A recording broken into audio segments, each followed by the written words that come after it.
Эч качан бирөөнүн аялын аңдыба. Бирөөнүн огородуна караба, өзүңдүн огородуңа кара.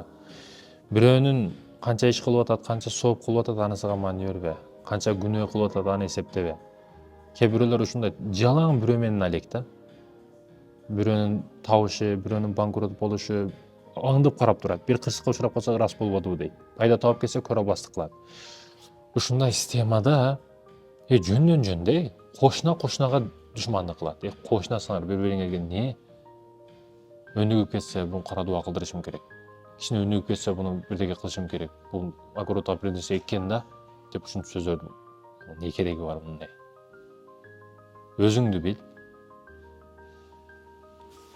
Өзүн билиш керек адам. Мисалы үчүн бирөө келип сурайт, бекер бер бирдекени товарды. Сен ушунча пайда көрүп атасың дордойдо, бекер бер. Сиз кимсиз? Чач тарач. Канча баштын чачын бекерге аласыз? Мисалы үчүн. Мен ушундай өзүм билем. Мен дагы өзүм билем. Ар ким өзүн өзү жакшы билет мекендешим. Сооп маселесинде, күнөө маселесинде ар ким өзүн жакшы билет. Өзүңдү өзүңчөлүк жакшы билен эч ким жок. Күнөөңдү да, сообуңду дагы. Аркаңдан 1000 күчтүк разведчиктер түшпөсүн, спецгруппалар түшпөсүн, изучать этип, сенчелик маалыматты эч качан чугуп чыга албайт. ФБР түшпөсүн аркаңа, Айтор эч ким сен өзүңчөлүк жакшы билбейт. Күнөөңдү да, сообуңду да.